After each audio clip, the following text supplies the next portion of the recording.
Hello, peoples. It's time.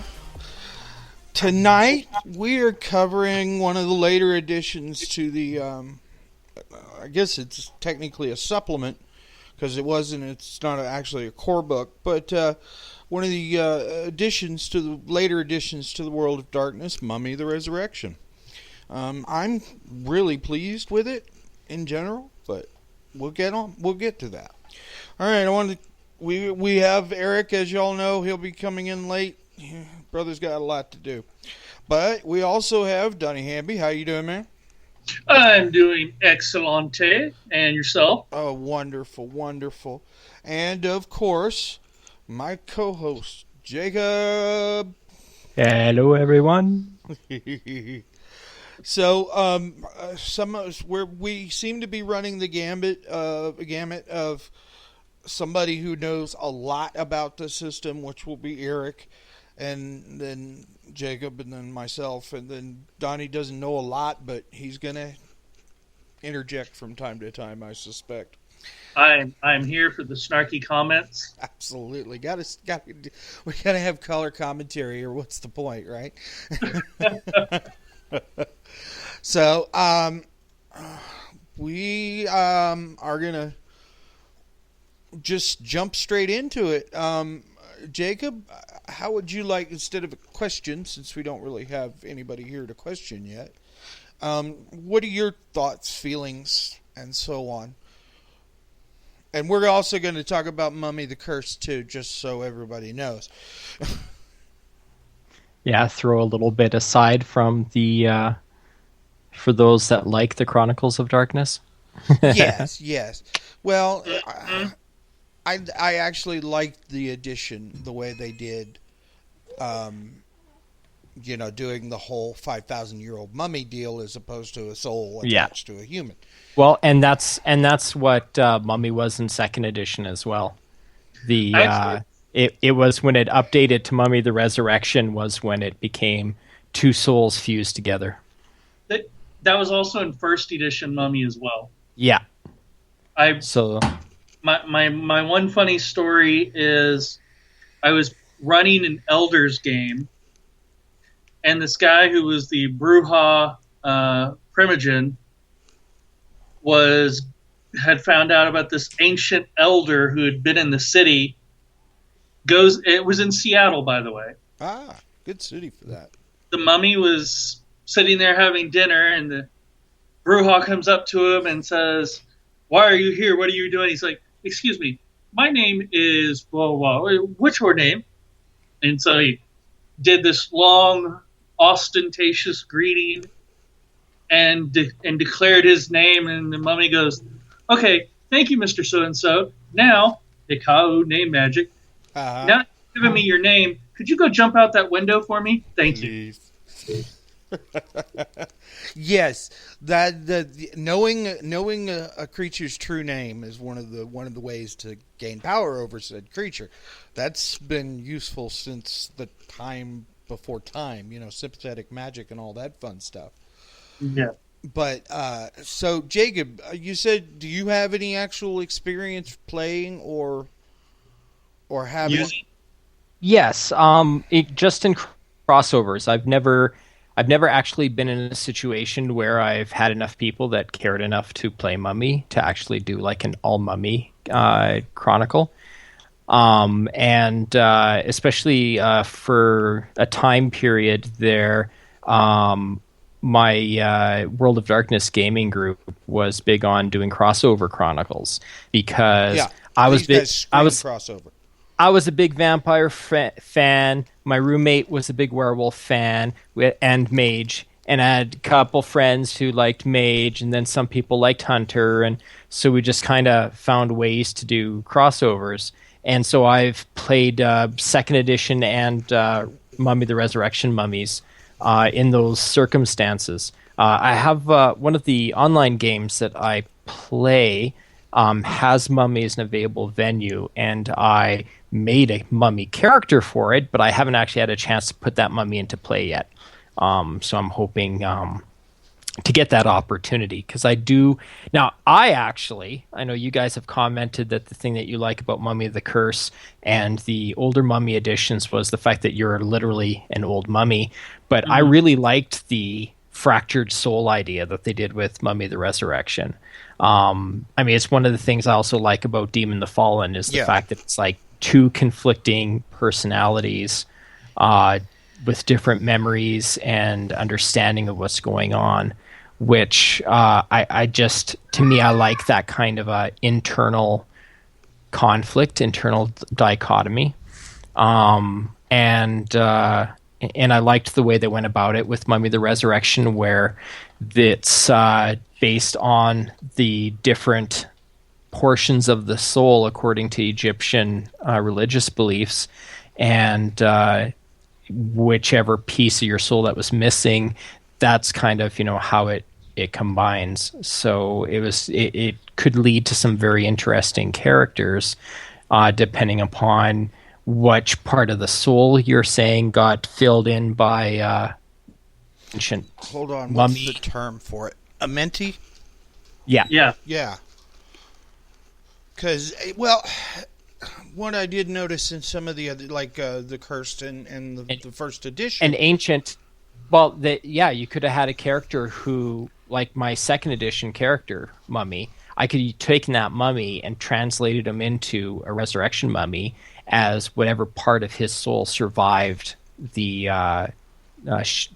maelstrom in the Shadowlands.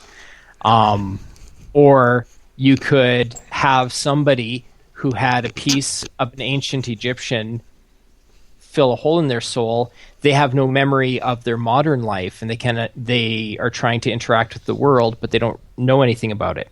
Or it could be the opposite. They could have vague dreams about ancient Egypt, but not really have access to that much memory from the past. So how does this character try to continue on? What do they do with it? And then you're automatically drawn into the battle of good versus evil in the world of darkness. I mean, Mummy the Resurrection is the closest thing to the good guys, even more so than Hunter, in a lot of ways.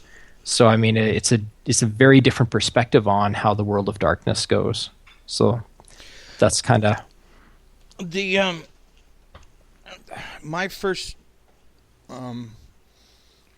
as you said, I never actually tabletopped this particular game, but the Blood Wars, the non-canon trilogy they did with the Salubri doing the whole body of fire, assassinating and trying to destroy the world kind of thing. But they actually interact with a mummy during that story. And that guy gave me the feel that I'm shooting for with the character I'm going to be playing is it's a mummy who's been watching kindred society since the time of the antediluvians. So he actually knows more than most elders does, at least as far as kindred are concerned. Because a lot of the folks I'm going to be playing with know nothing about any of the systems. They know nothing about any of the mythology, nothing. So they kind of need somebody who can point them in the right direction from time to time. And that's what I'm not going for super powerful, just really old. That's cool. Yeah. The thing that turned me off from Mummy initially, well, as longtime viewers know, I am all about the Wraith. And the fact that Mummy the Resurrection, and also Demon the Fallen, but I got over that for Demon the Fallen, was they picked up where Wraith literally ended as a line. Yeah. The sixth great maelstrom appeared, obliterated almost the entirety of the Shadowlands, and then you had souls coming back, and so that's how you had Demon the Fallen. And souls that were in the underworld at the time that managed to survive bonded with human souls, and that's how we got Mummy the Resurrection. Well, they have their own part of the Shadowlands. It's called the Dark Kingdom of Sand. That's supposedly... Which was still struck by the Maelstrom. Yes. Yeah. Yeah. But in the Mummy stuff I'm reading is, at least as far as they're concerned, this whole Maelstrom was triggered by Set himself. Because he's like the ultimate bad guy. He's been he just killed Osiris, twice? Sort of like how Satan is the scapegoat for everything in any Christian nation. Yes. Yeah. Pretty much. Set is the fall guy for anything that happened anywhere in Egypt. Yeah. So, yeah, you got to have a bad guy. I mean, even the bad guys like Kindred still need a bad guy, supposedly. And so, but I'm not exactly sure about... Well, Set is supposed to be the predecessor of the clan, the followers, the Setites. Yes. But if what I'm reading is correct, he's not Kindred. He's actually a god. Well, actually, the followers of Set would probably agree with that assessment, too. I mean, that's not an unusual concept. They consider Set a god. And really, when you think about power levels, the antediluvians are often, by many people, referred to as godlike beings, right? So, I mean, especially if you're a mortal or a relatively young, thin-blooded vampire, I think the difference between an antediluvian and whatever kind of god you believe in is probably a very thin line from your perspective, True. For instance, Hazamel, the Ravnos antediluvian, just one of his eyes, just his eye, wreaked massive amounts of havoc on its own. Well, it had the Tremere anti-tribu guy as a vessel, but still, new race Set. Yeah, he's that guy. He likes the concept. He's a big Setite, and I'm gonna have to talk to him about if I ever do play another vampire. I may have to go followers. But the only thing I have to go with is one of Jacob's favorite characters is Hesha. But not all followers are like Hesha. No. Some of them are more obvious than others. Yeah.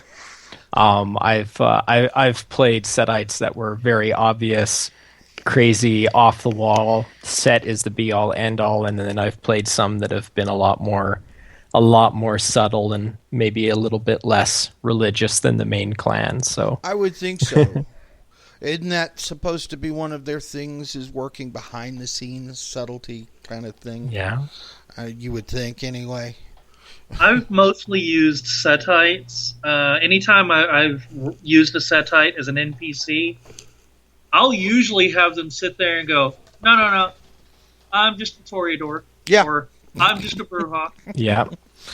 Don't mind me. There's at least at one point in, I think it was Norway, there was a Setite posing as a Toreador who was in charge of the Elysiums in the city, and he had been posing as a Toreador since Viking era. So he'd been calling himself a Toreador for so long, everybody just accepts it as fact now. So that's a really good deep cover situation. Yeah, exactly. And Sutek, yeah. But yeah. Sutek is actually one of Set's names. So like I said, that's one of the few things I do know a lot about is Egyptian mythology. And Sutek is just another one of... It's like, what is his name? Horus. It's Horus, Heru, and Heru-ur, just depending on who you're talking to and how he's referred. But it seems like there were quite a few of the Egyptian gods that had multiple names. Yeah. And But that Wasn't that just mainly due to tribal affiliations? that's supposedly, yeah. It's essentially the difference between English and Southern English. You know, Well, and you can see how even in modern religions, how names and everything like that change through the eras as different cultures and different languages come to the forefront. So I mean, there's also a lot of distinction there that can happen, which is why there'd be so many different names for all the different Egyptian gods. What did they call them in main Egypt? What did they call them, in in the upper and lower Ethiopia? kingdoms. Right? Yeah. Oh Okay. no, I get that because my real name is Donald, but if you take away the D, that's how the name was originally spelled, Donald, Donal. So It's Irish. yeah, Yeah. so yes, languages evolve and change, and it's just whenever you try to take when you try to take a large enough slice of history and condense it down, it does seem a little bit peculiar. Like languages for the entire millennia or so that the Egyptian uh, empire was around, when you're trying to take that and shove it all down and go, oh look, this is how the different names they had. No, it's an evolution. A letter got lost in the spelling, or a syllable got added in, and things change. Exactly. And as okay, yeah, that's actually good. Jake, that's actually pretty good. I like that. Yeah, we might actually You, have to get you New realize Wave on on the show. audio, you're just mumbling to yourself and nobody has any idea what you're talking I'm about, sorry, right? my microphone got pushed away. My bad. No, I was sitting here thinking we might need to get New Wave on sometime. That would probably be good. Maybe I see, because I actually do want to do shows on the clans too. But if we got New Wave, we might discover their real name, Oh and my then that would God. kind of lose some of the mystique of their identity. Yeah, well, I mean, it wouldn't be the first time we drug somebody from chat into the channel. Yeah, that's true. That's true. And of course, I mean, he seems to be fairly knowledgeable. Matter of fact, I think I friended him on Facebook after the last show. Yeah, he doesn't post nearly as much as I do, but You're a beginner on posting, oh, Peter. dude, I only post shit that's relevant to me anyway. Like today, just going off topic here today, Jacob thought this was kind of fun. There's a black metal guy from Norway who is now a member of the town, an alternate member of the town council, because he couldn't get people to not vote for him. Band's name is Dark Throne. I'm not actually familiar with them, but he's one of those death metal dudes. Oh, but here's something interesting. There is a wrestler named Rhino who is running for a representative spot for Michigan. And the beautiful part is term limits were up for that Republican spot. So he's running now, and all he's got to do is basically just not lose to the Democrat going for the spot. Huh. So there will be a professional wrestler, a active member of the WWE roster, as a state representative. Yeah, that would not be that far out. I mean, come on, was it Michigan, or who was it that voted what's his name into office? Jesse Ventura. Yeah. I no, Minnesota. Minnesota. Okay, Minnesota. Okay. Yeah. Minnesota, eh? Minnesota. Okay, right. Yeah, well, we'll see about that. We'll see, New Wave. You might actually be more useful than you think. Yeah, I'm here for snarky comments. So. Yeah, well, Yes. So, mummies, as part of my big point for tonight was going to be is that they scream crossover more than any other of the supplemental stuff. I mean, the Kindred of the East, you can throw them into other games, but they're just so different. They really are. They're just a little too different to be in, say, a werewolf game or so. But a mummy, you could pretty much throw a mummy in any game. Well, Mummy's designed like that because its book, like you mentioned earlier, is a supplement.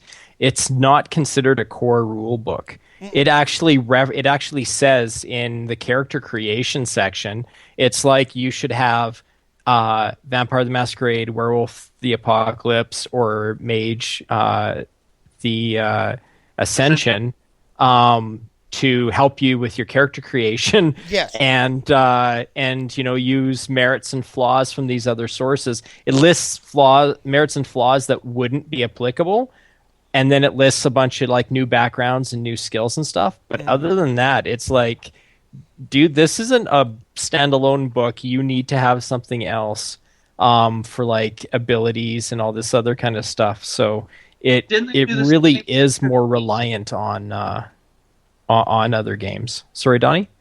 No, I apologize, Jake. I was saying, didn't they also do that for Kindred of the East, where you couldn't create a character on your own? You had to reference. Yeah, Kindred of the East was a supplement for Vampire Masquerade as well, and yeah, there were some things that, again, mostly merits and flaws that you'd have to reference the main book. Same with Nature and Demeanor, I think, for both the Kindred of the East and Mummy. Natures and Demeanors aren't listed, so you would need one of the other books to be able to get that information for you. I think they also did it for abilities, attributes, and I do remember merits and flaws. They said some that are not applicable, some that are borderline. Yeah. So, and then introducing like new skills and stuff. So, so that's, so that's why it flows well with crossover. So even though it takes place after the Sixth Maelstrom, it wouldn't take too much, I don't think, as a storyteller, that if you wanted to cross over Wraith with Mummy, you should be able to do that. Mummy spend, especially they got to spend some period of time in the Shadowlands in between their resurrections as well.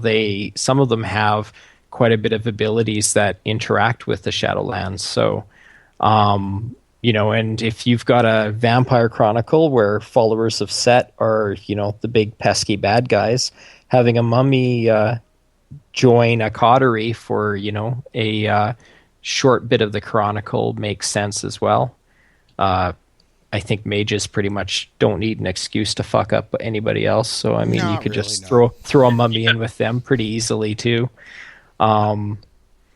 Actually, it'd be cool to do a Mummy and Demon crossover where the Mummy and the Demon remember each other from the time in the from their ancient mortal life when they were a wizard in an Egyptian court and they summoned a demon. That would be an interesting, like a really weird, odd couple kind of scenario. But yeah, well, that brings up something else. Is I've noticed that, like, okay, in Vampire, just the core book, it's clearly said, okay, the Sabbat, these are bad guys. In Werewolf, it's like, here are the Black Spiral Dancers, these are the bad guys. Mage has the Technocracy and the Tefandi, but when you go to Mummy the Resurrection, the only bad guys that are really listed there are the Bane mummies, and they're just, wow. That's like sending a coterie versus a statted out elder. It's like, no, it's no good. And I didn't really notice that there was like an organization, so to speak, that mummies could rail against. So it's kind of making the mummies go with some other group to have some kind of conflict. Yeah, well, it's like I mentioned, the one I'm planning to create is he's just kind of there to point them in the right direction. Uh-huh. Somebody who does know the ins and outs of the society in which they're going to have to work their way through. I still don't know how we're going to get this werewolf involved, but we're working on that. What is it? Silent Striders are from Egypt. Yeah. I'm sure. And Yeah, and the very name Bane Mummy, I think, is really easy to cross over with enemies of the Garu. they're called Banes. They have Yeah. a name. Right. So you have a pack of Garu who think they're all top dog, and they go against some Pentex corporation or whatever, and they encounter a Bane mummy and barely make it out with their hides intact. Now they've got a common enemy. Yeah, okay. All right. That's, like I said, you can pretty much throw a mummy in anywhere, I guess. I mean, even amongst changelings, although that would be a little weird. That actually would be a very cool combination. I wonder what Victor would think of that. Because mummies are all about trying to basically redeem themselves and become more holy and more in tune with life. I wonder how that would interact with changeling banality or not. Huh. Like, are they sources of banality because of their rigid viewpoint? Or is it, is that power of faith that they have, is it different than mortal faith and can actually inspire people? That'd be interesting. That's for a conversation for another day. Yes, exactly. But I figured that there was going to be a lot of crossover stuff for this particular show because of the aforementioned ability to throw them pretty much into any game. Yeah, that's what I was going to say. Chris Anderson brings up the point where these bastards impossible to kill, and they do keep coming back. Not impossible. I'm sure that there are Giovanni and mages that would have ideas to be able to fuck with a mummy. I can just see a virtual adept going, how much paradox would I get for just corresponding that dude into the sun? Yeah, but that would just be the destruction of the body. The soul would still come back. Well, couldn't you just take spirit and entropy and go, boom, I'm putting you in this bottle now. That's possible. Because they mentioned in the first part of the Mummy of the Resurrection book, they mentioned the jinn and the ability to capture a soul in an object. That's Chris, you're killing me, man. And even if you do see him die on screen, that does mean they're still coming back. That was the thing. Imhotep? That brother came back twice. Imhotep. He's actually mentioned quite a bit in the ancient Egyptian mythology, as well as this particular book. I think he was technically supposed to be the first mummy, if I'm not mistaken. Well, he was, and then he met Brendan Fraser. Yeah. That brother can't get any work lately either. Well, no, and the last few movies he did, if there wasn't a green screen, he wouldn't know what to do. Yeah, completely useless. Okay, I'm looking at the lexicon here. Hang on, I'll be right with you. Somebody say something. Something. Something. Yeah, smart asses. Told you I was here with the Starkey comments. Exactly. Okay. Originally the vizier and architect of the third dynasty of Pharaoh Djoser. Easy for you to say. Yeah. Did you say Gozer? No, Djoser. Djoser, not Gozer the Gozerians. Don't cross the streams. Don't cross the streams. He designed the first pyramid, the early pyramids of Saqqara, and crafted the engineering that would eventually lead to the Great Pyramids of Egypt. His accomplishments as an astrologer, physician, scientist were so impressive that a cult rose around him upon his death. Followers deified him, proclaiming he was really the son of the creator god Ptah. And so, yeah, and part of the legend has it that he was the first mummy. But, because they weren't really there were a number of pharaohs, but Djoser was the first to truly start building the great. I don't want to say pyramids because technically they weren't pyramids; they were mastaba. And then they did a lot of the statues and stuff too. And the engineering feat of pulling most of this stuff off is pretty impressive, especially for the time. Okay, so. Peter? Yes. We are discussing White Wolf, early 2000, late 90s, where there was no such thing as political correctness. So, and there was also no such thing as in-depth research. So you can call them whatever you want. The rest of us are calling them pyramids. Okay. So, No, that's perfectly acceptable, actually. But the mastaba weren't really pyramids, even by pyramidic standards. They were just big piles of brick, essentially, and they were also rectangular as opposed to four-sided. But the whole mythology from that particular time period, we don't even know what they call their particular religion. Like most religions have a name, like for the Norse it's the Asatru, for Christians it's Christianity. We have no idea what they called theirs. They didn't need a name for it. It was the only religion.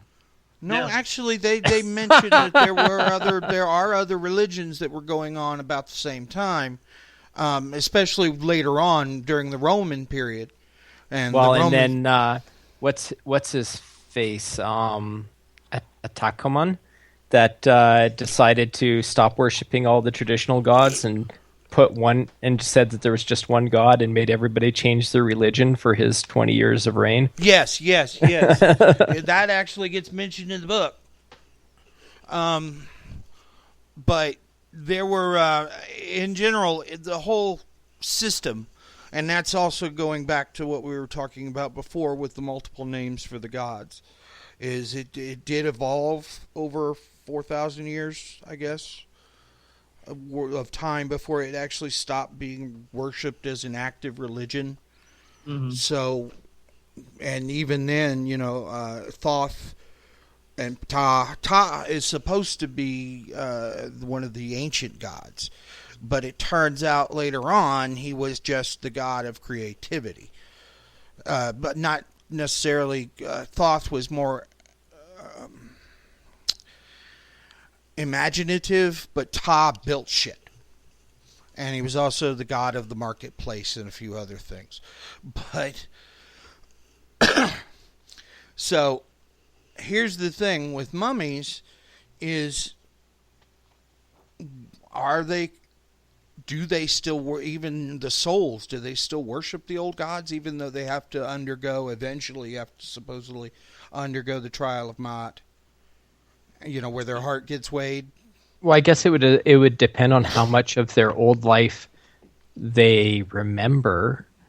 And but when you all of a sudden come into being and you face Horus at your trial before you head out into the world, you probably have at least a little bit of respect for the old gods, if not full on worship, because you just dealt with one. Yeah, I was about to bring up that point too, which is you can be in awe of their power, but I'm not sure if you actually have the same reverence and the same level of I guess you could call it love and worship of them as higher powers, when you know that if you wanted to, you could ask them to play a game of cards with you. Yeah. You know, they're physical beings. You know them.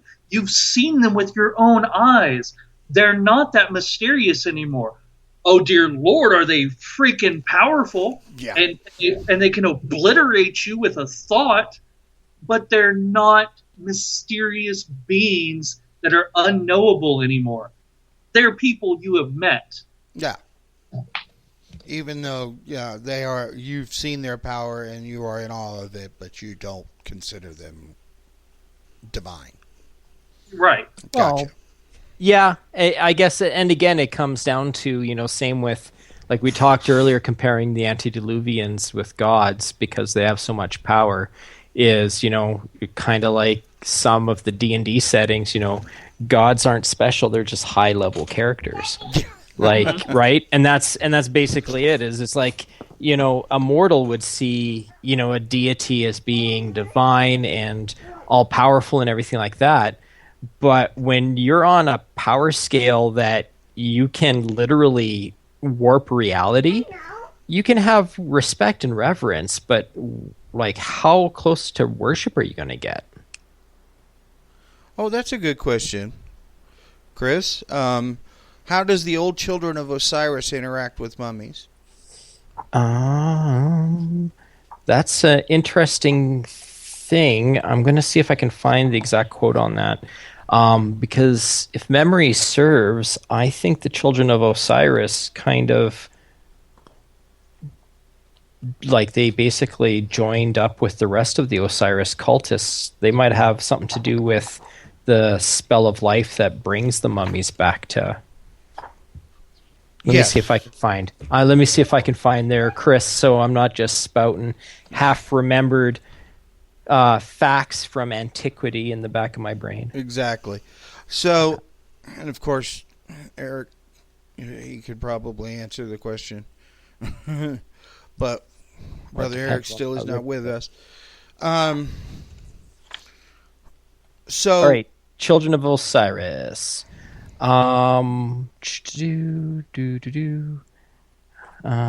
Just going through their history. So Osiris awakened at last, sensed the ghouls, saw many of them were creatures of Ifrit darkness. So Osiris judges all the children of Osiris, and knowing though that how difficult it would have been them to hold true to the dictums of Mat, he tempered his judgment with compassion. He destroyed in gouts of solar fire those of his children who had served their darker nature. Those who refrained from consuming human blood and retained recognizably human values, he transformed into humans once more. So he basically got rid of the children of Osiris by destroying those that sucked and restoring the other ones back into becoming mortals. So one of the few times where the transition back to mortality is possible, or was possible for Kindred. When a god decides to do it, I suppose it is. That's right. Next time somebody asks you if you're a god, you say yes. Exactly. I did not expect so many Ghostbuster references in this episode. I know. I expected it more in Wraith, and I don't even think we touched on it in Wraith. No, we didn't, which was kind of strange. So, the children of Osiris are human with all their memories, and they are part of the cult of Osiris that seek out the scattered spirits of Amenti to help them. Oh, okay. That's actually pretty handy. And there's the old spell of life and the new spell of life. Yes, the old spell of life was what created second edition mummies, and the new spell of life is what created Mummy the Amenti. Yeah. So the joining of the two souls as opposed to resurrecting an old one. Yeah. Huh. Okay. Also known as the Great Rite and the Spell of Rebirth. So, Eric says he should be with us in about 20 minutes. Okay. He's about halfway home, he says, so we'll get to him as soon as he comes on. So I have a feeling he's going to have quite a bit to add here. And he won't need to go flipping through the book like we're having to do. Not necessarily. That's true. Everybody going to get the book out. And I went to the wiki because I try to use the wiki while we're on the air because you don't get the turning of pages and so on coming through the mic. Oh, I'm sorry. Was I turning pages too loud? No, you're fine. You're fine, dude. Don't stress it. Now, it's when you get really enthusiastic about trying to find something and it does sound like you're raping a book, but it's just the but I went to the wiki and there's not a lot of info there as far as Mummy.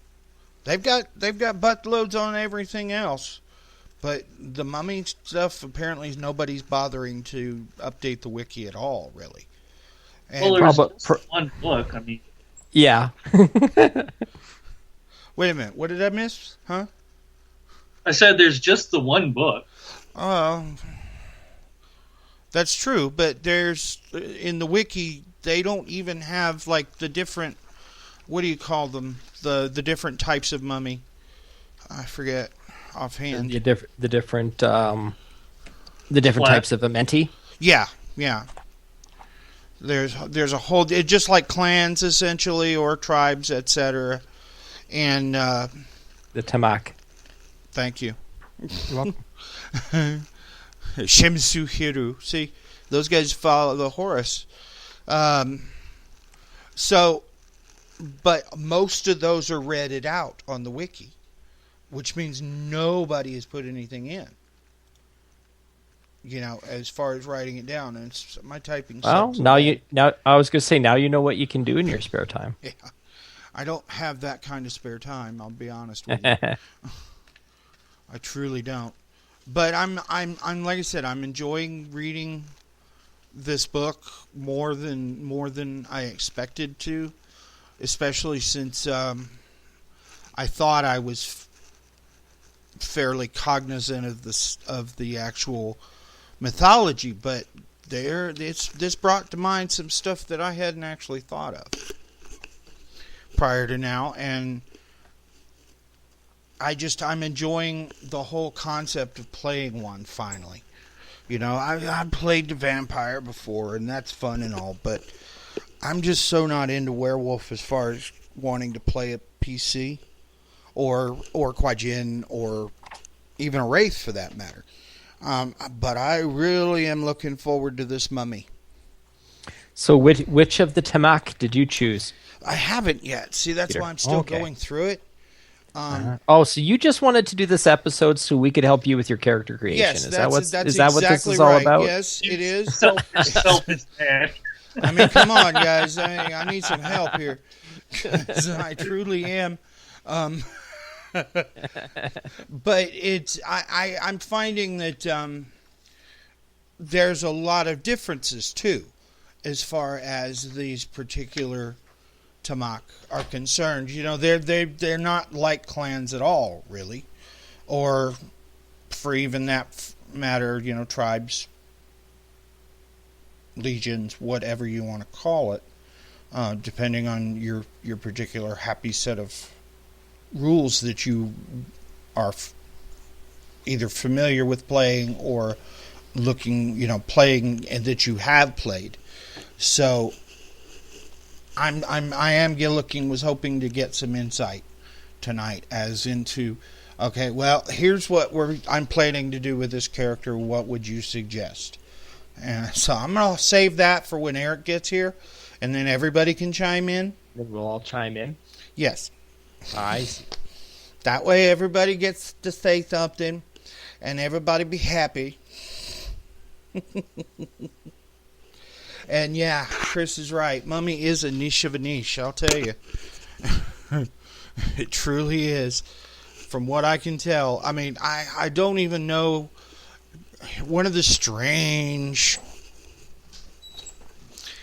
ideas that popped into my head at some point was, would it be possible for one of these Amenti to attach itself to a kindred soul or a lupine or? I think they covered that. Yeah, I would say kindred, no, because kindred soul's already pretty damaged and fucked up, and that would be a corrupted soul, and so Horus's servants would not want to bind themselves with that. And when it comes to Guru, their souls pretty much recycle back to Gaia and then get thrown into a new body. That's why you have the ancestor spirits. That's why you can channel a previous life and all of that. With mages, they have their avatars kind of protecting them. Because I was thinking about that. Mages, the ability to get information from 5,000 years ago could be handy for a mage. Certain types of mages, anyway. But oh yes, they talked to a mummy, but they just couldn't be one. Okay. Yeah. I think that's partially by design, as far as the system is concerned, because some of these combinations that we talk about would be devastating. Like a ghoul mage basically is just like OP, and that's why they wrote the rules saying that after a while the blood would corrupt its ability to actually do magic, so you'd be screwed, essentially. You'd wind up just being a regular old ghoul, eventually. Yeah, but then they also did, in V20, the Secrets of the Talmorah, or however you want to pronounce it, and they gave some very interesting rules. For Gould mages, yeah. Yeah. But the thing was, and a lot of people have sat there and tried to say, oh, well, that's not canon because it's OP, OP, OP. But then you go, no. The mages that you make in the Secrets of the Talmorah, those are based on, their power system is based on Dark Ages mage. Where, you had the whole path system, so to speak. Okay. You couldn't just sit there and slap down, hi, I've got all these spheres. No, you had certain paths that you could follow. And I'm opening it up right now. Yeah, Black Hand, A Guide to the Talmorah. Yeah, the Talmorah. Yeah. And where is it? I know it's in here somewhere. See, everybody's got a book out. Yes, we do. Everybody in chat, get a book out. Yes. Books and books. Pillars. I'm sorry, it's the pillar system. You pick a pillar, and then there are certain keywords that can be used with it. But, at each level you can do, let's just pick one. Naraka, the Torment World. Level 3, the sorcerer can convert any heat source into open flame or intensify cold to create killing frost. This inflicts lethal, yada yada, and they give generalized rules about what can be done at each level. Okay. So that you've kind of got the flexibility of mage, but it's really, really, really limited. Does that make sense? I'm sorry. New Wave that was a cute comment. That's right. That's right. You better do some reading. You better come on, get your shit together before you get in the chat now. hey, we promotes the literacy and shit, yo. Yo. Absolutely. I mean, I don't think it's possible to play this game and not be able to read. I don't think it is.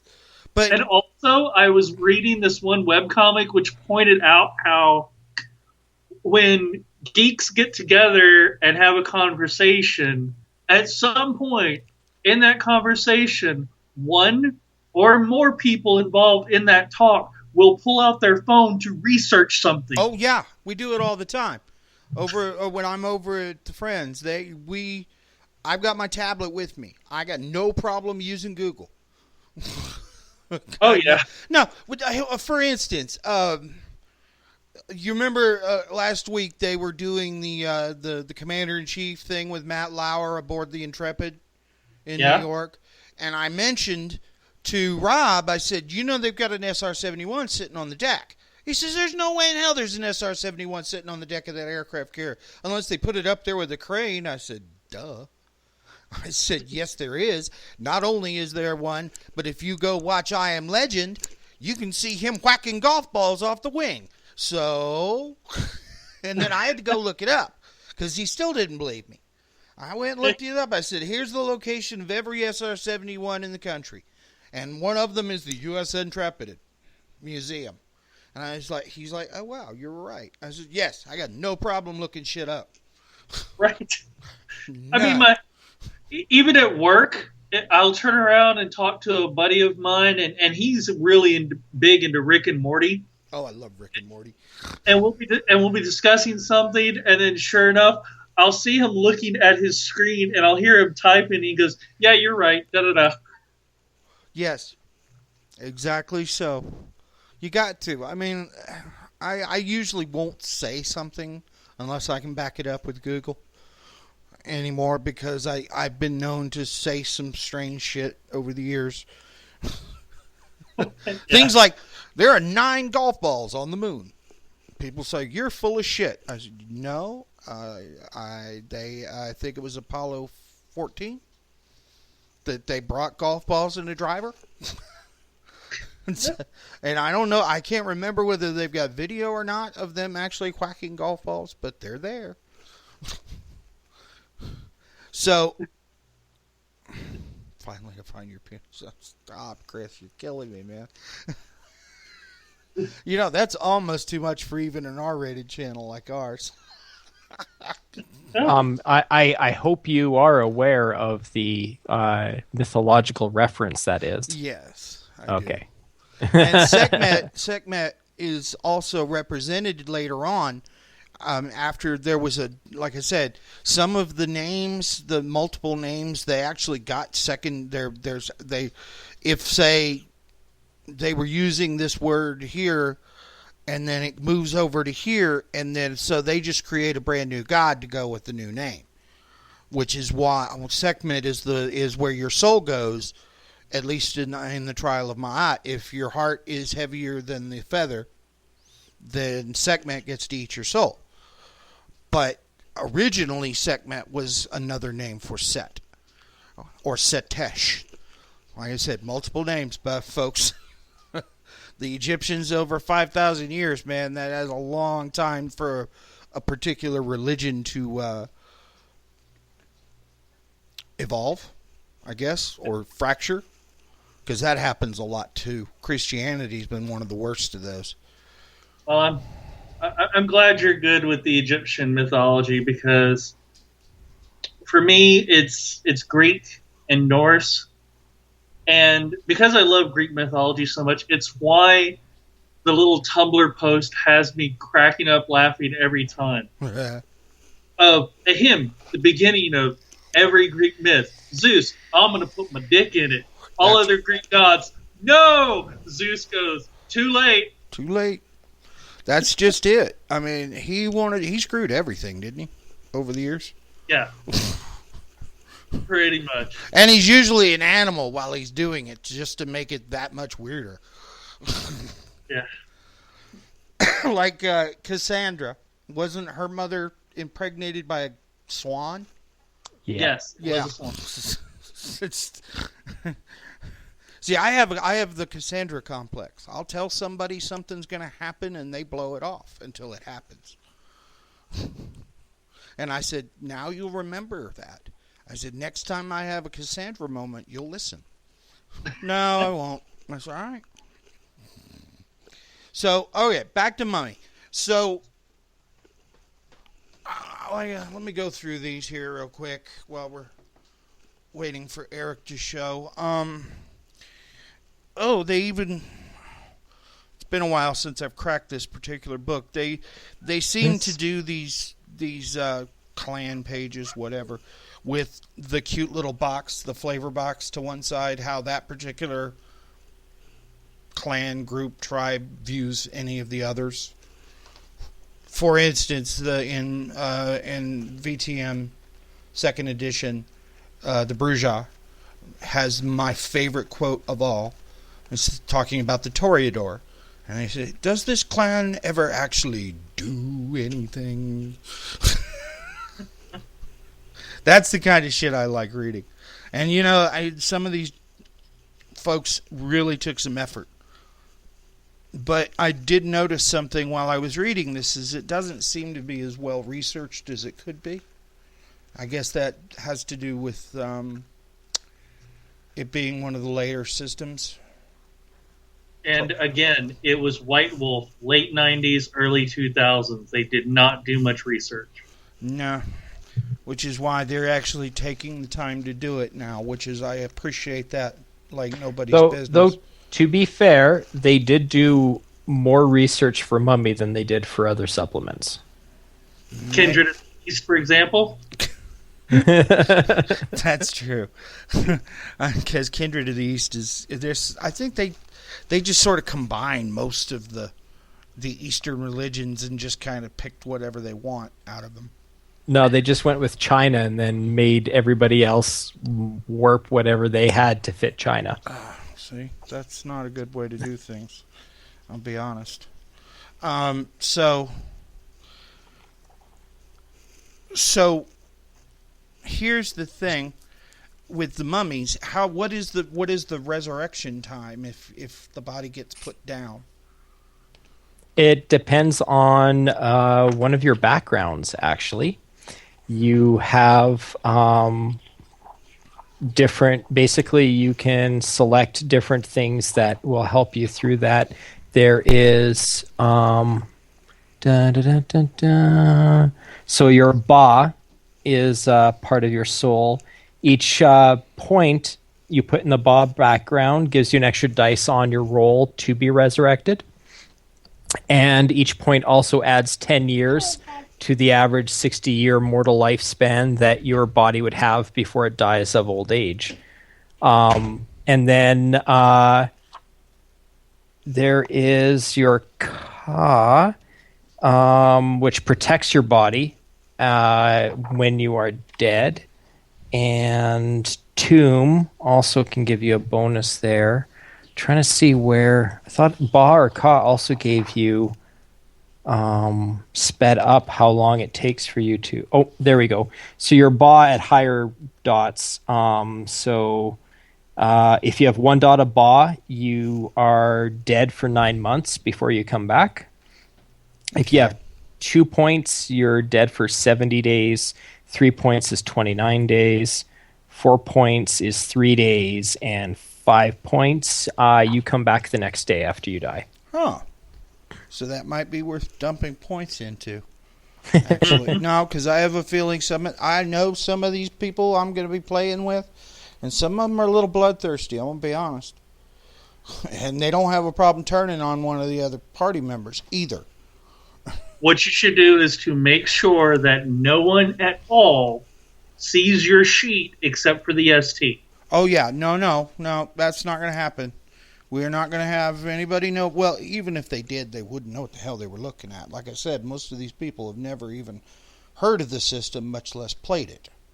Well, I mean, just to make sure that whenever you do, quote unquote, accidentally fall on all of those bullets, the next day you can pop up, literally dusting yourself off and go, that wasn't very nice.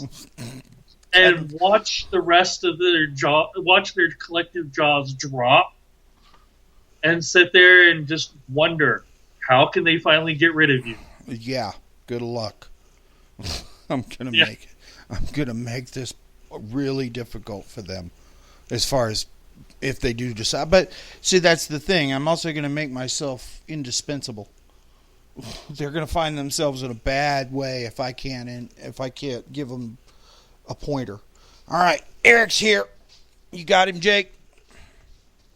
Yeah, give me a sec. All right. And we will learn some more about Mummy. I'm going through the traits right now. Some of these are kind of cool. It does have its own merits. I don't see him as online. All right, I'll grab him. Yeah, it's got some unique ones, but it doesn't have like all the ones available. Oh, that's right. You don't have his new. You don't have his new. Remember, he had to make a whole new profile.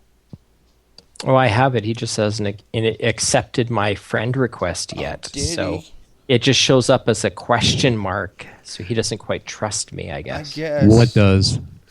Yeah, it's you, dude. We've been talking shit about you for an hour. I'm sure you have. Hell, I would be too. Right? Okay. So anyway, you need to accept Jacob's friend request or he's gonna cry. I didn't even know he had sent me one. That's okay. So we've been covering some of the stuff that we know about as far as the mummies are concerned. Okay. Do you have anything in particular you'd like to cover? Since you're more first of all, which versions of Mummy? Well, we're going to talk about the curse too, but the resurrection for right now. Oh, the resurrection? Yeah. I don't. Yeah. Wow. I mean, it's a really, really cool concept. It does draw, a lot from actually, Egyptian stuff, and a lot of Egyptian beliefs and stuff, especially from the Book of the Dead, as far as Set and Osiris are concerned, and it also gives a really good reason for Wraith to end. Yeah, I think Jacob, did you mention that one? Donnie mentioned that was one of the things that pissed him off. Yeah, their whole. We were discussing at the beginning of the show about how you can just pretty much throw a mummy in any of the other games without screwing up anything too horrible. And, and as well as Set not necessarily being the predecessor of the followers, but being an actual god, quote unquote, and not kindred themselves. Yeah, personally, there was always some stuff I didn't like especially the Children of Osiris. I always thought it was one of those things that just did not belong because it doesn't make sense, honestly. Okay. There's some stuff in some of those other books that just never made sense. Mostly because it was like, hey, this is like a cool looking thing. Let's throw it out there. And that's what they did for a long time until they started revising stuff by going, hey, we kind of made some mistakes on this one. And then slowly kind of moving things along, Steered things back into a more reasonable track. Yeah, a lot of things, honestly, the way the games are and the way they developed all has to do about sales. We covered that. Yeah, okay, because working in game stores, I can't count the number of Wraith books I had sitting on a shelf, just sitting there for years, Yeah. And that's, it's not because it's a bad game at all. No, it's just not that at all. It's just nobody played it. It's and you really have to have good friends to play it with, because of the way it's set up. But as far as the lore goes, it was always really ambiguous about everything that was going on. So you never really knew what was really happening. And so it was one of the things that it gave them not only a reason to end it, but to start kind of driving other things along. It was like a great way to clean the slate with a lot of different stuff that was floating around, like the Tal'Maray and bunch of other stuff, spaceships from the Umbra. I mean, the list goes on and on. Okay, so well, one of the things I you weren't here for is that I think I mentioned in the last show that we finally getting this End of the World game off the ground, and I've decided to play a mummy for that because I know more about most of this lore than anybody else is going to be at the table, and so I was going to be there as kind of a signpost. It was all right. You guys need to go here. So, and I was also going to add, points in resources and stuff, because I have a very nasty feeling that all of this is not going to happen in one city. So, getting everybody on an airplane going to wherever is going to be a lot easier if I don't have to check them through the TSA. kind of. Oh yeah, definitely. Here, give me 2 seconds. I got to feed my cat real quick. Okay, feed your cat before he kills you. Yeah, They're funny that pawing way. at me right now. Yeah, they do. So, all right. But I'm looking at some of this stuff. Is that these guys seem to have? They have. I don't want to call it disciplines because they technically aren't disciplines, but they have the ability to do magic as well as these abilities that they get. After I was looking at the character sheets, and I was like, wow, there's like a combination of things working here for the mummies, as instead of being stuck with disciplines or your circles or whatever, depending on which brand of World of Darkness you're playing. Oh wow! Something just popped into my head. One of the graphics that came out of the Grand Masquerade had the Mummy logo on it. So yes. I have a feeling that we might be getting a V20 Mummy out of this. That wasn't talking about V20. That was talking about the next edition. New White Wolf. Yeah. The new White Wolf edition. V20's gone. Okay, yeah. So we are going to get a new Mummy book then. It's a very good possibility. Looks like all of the books, all the hardback books are represented. The only thing that didn't have a logo there was Kindred of the East. Kindred of the East. I noticed which Donnie made sure to bring to my attention. Yeah. Well, honestly, that kind of makes me a little happy, honestly. It does. But I'm the Qui-Jin were a little OP. But I'm kind of curious to they are not. But I'm kind of curious to see what they're going to do about that, because of the fact that Martin has talked about, when he's talked about getting local artists and local writers to get involved with their projects, he has specifically used Korea and the Kindred of the East as an example of how you've got to do the culture justice. So I'm curious to see how they're going to treat the Asia area for the different lines. Like, are we going to see something like what they did with Requiem, where they just have unique bloodlines from Canaanites in that area?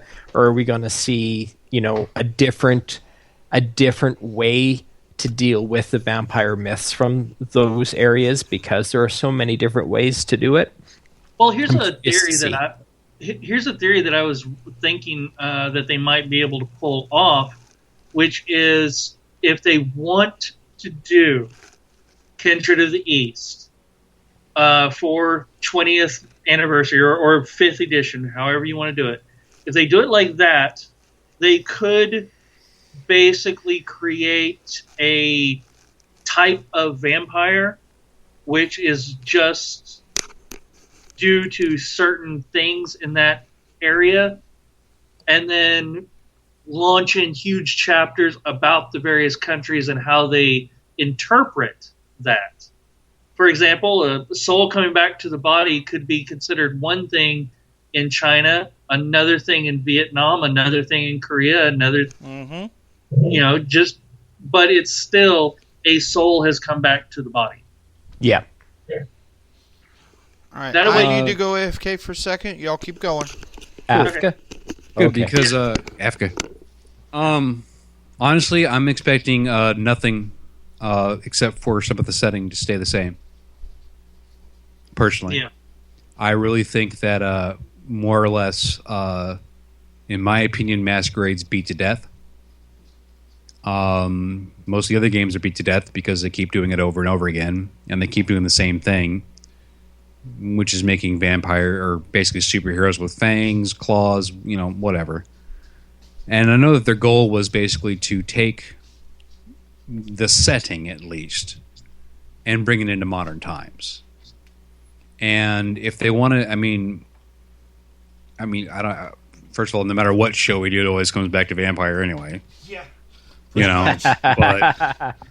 I mean, we could be talking. I mean, yeah, it doesn't matter what we talk about. At some point, Tremere comes up because Pete's there. He's AFK right now. Ha ha ha ha. Arrogant but you scheming still mage bring at your him up. service. But I mean, the concepts behind everything. I mean, I'm really expecting to see a lot of different changes. But what I mostly, the biggest thing I'm concerned with, period, is the system, how the mechanics work.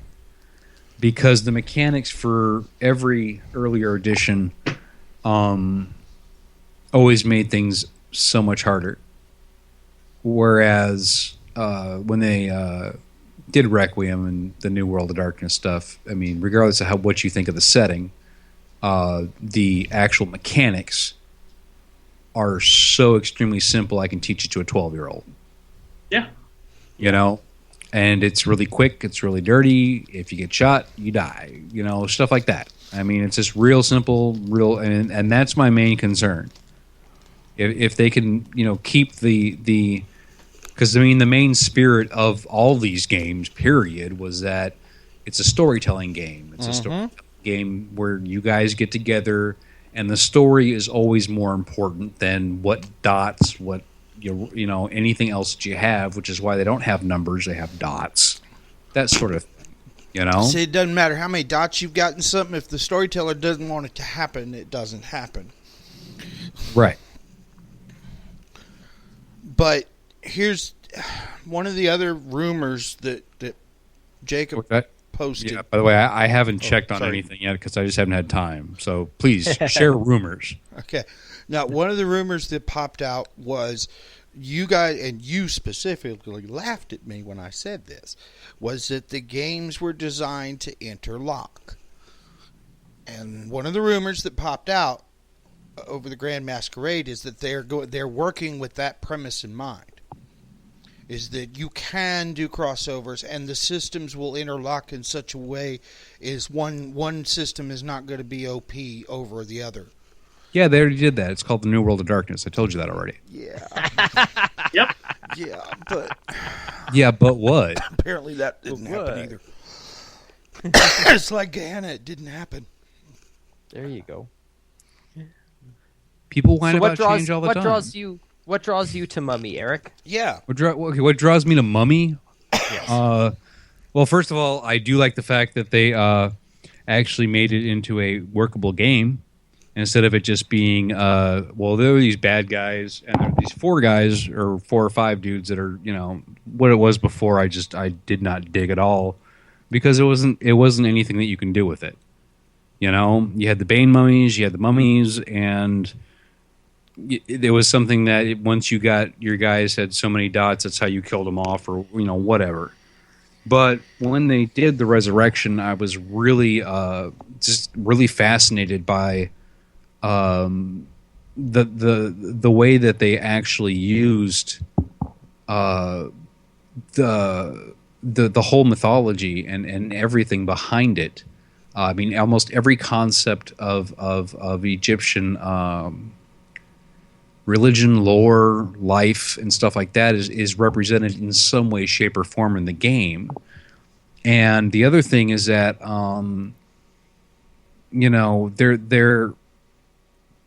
they're not crazy, and I hate to use like overpowered or whatever. It's just that they're different. and they're different in a good way because it's like their goal is completely different from everybody else. Yeah. I mean, everybody. I mean, there is not another. I mean, any other game, in my opinion, like it. You know, because of the fact that the goal of the different mummies is not necessarily that we're going to fight amongst each other and do this thing, and you know, it's that okay, crap, this stuff has happened. To what do we do now? Yeah, and I'm actually right there with you there. When I read the book through the first time, and it had been a while since I did that, that was one of the first things I noticed, is there wasn't a whole lot of infighting and all the other craziness that goes on with, say, vampires or werewolves. The different, what's the term again? Tamak. Death, thank you. Aren't specifically fighting against each other. They're trying to achieve their own goals, of course, but they're not trying to drag the other guys down while they do it. Yeah. Well, I was mentioning that earlier, which is there's no inborn enemy, which is the mirror opposite of you, like there's been in every other game. Yeah. You know, there's no Sabat for the player character Comrilla. There's no Nefandi for the player traditions. There's nothing like that for Mummy the Resurrection. Yeah, it's basically everybody's working towards a very, very specific goal. And working in the end, basically. Yeah. You know, and that's to you know, get Horus to wake up and Osiris and all that other stuff. Finding the rest of his pieces. Exactly. Yeah. Yeah. Put them back together so that we can go. So to the that Set could kill him again. You know, yeah. So we can go home. Yeah. Well, yeah. Plus, also, you know, the whole thing with Set has always been ambiguous anyway. So just trying to swallow the sun god. What's ambiguous? Well, no, I mean the whole between like the vampire Set. Oh yeah. And the god Set. You know, there's a big difference between the two. Just like I mean, the Egyptian underworld existed in Wraith. You just didn't really hear about it all that much. The Dark Kingdom of Sand, yeah. Yeah, and then, you know, now it's just like, hey, we're awake now. Guess what? You know, so, and then Demon came along and made me happy. I love that game. I know. Wait a minute. Did we do a Fallen show? No, we haven't yet. Oh, okay. All right. We need to do one of those, I think. Mummy came out before Demon. It's fair. Yeah, okay. Well, Yeah, I'm not really trying to do It- these in chronological order or anything. Oh no, yeah, it's just I mean the events that happened that created Mummy the Resurrection leads into Demon the Fallen. Yeah. Yeah. So I mean, yeah, and I mean even the different types of Amenti are really, I mean, taken from just the different. I mean,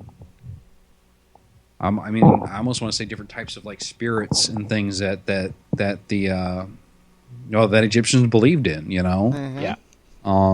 I honestly, I mean, even though I'm looking at the LARP book right now because I can't seem to find my tabletop one. Can't find your big book.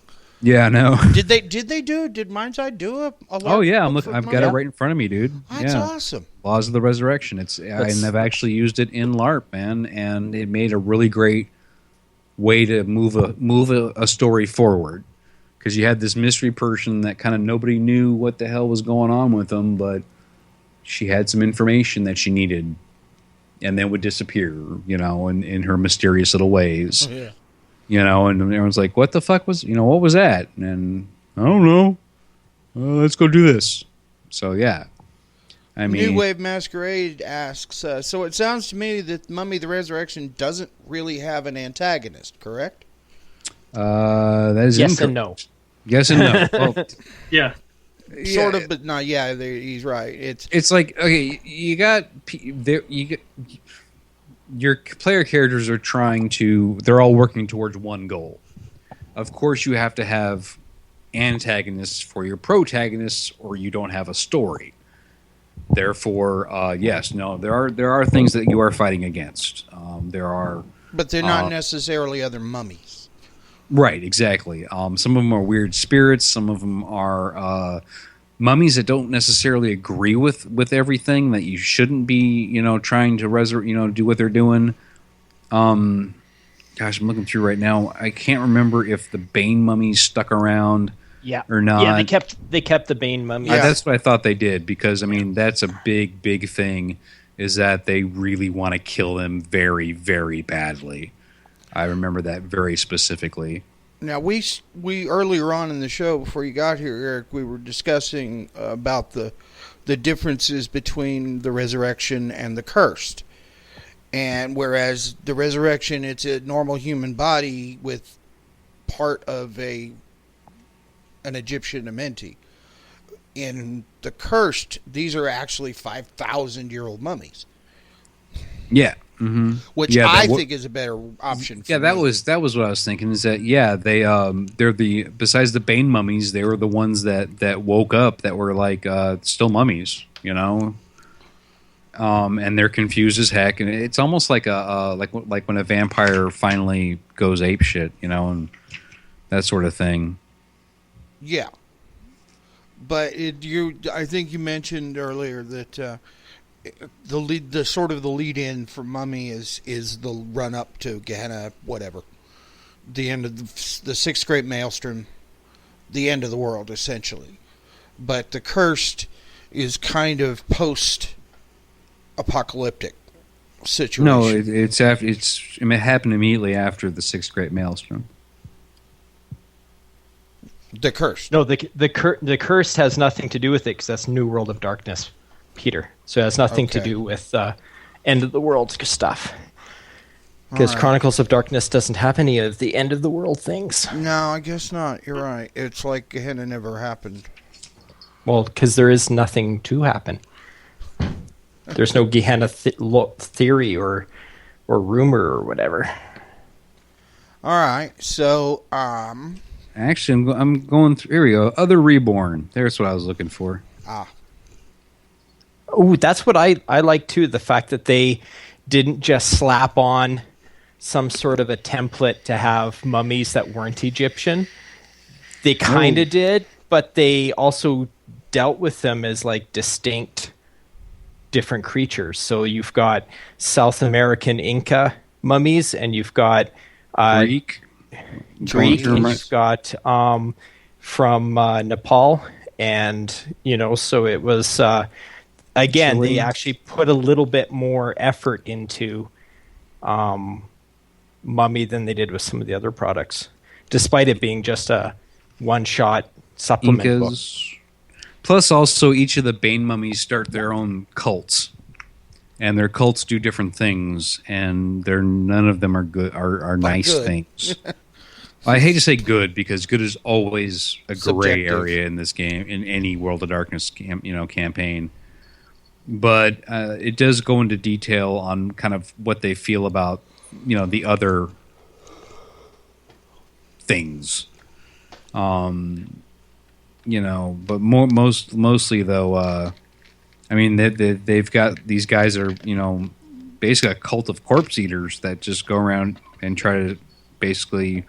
They prepare a corpse and do all the rituals that they would do to make a mummy, and then eat it and gain the powers for a while, and that sort of thing. I mean, there's a bunch of stuff in here besides just big old Bane mummies that you can mess around with, and I mean, almost anything can be antagonistic.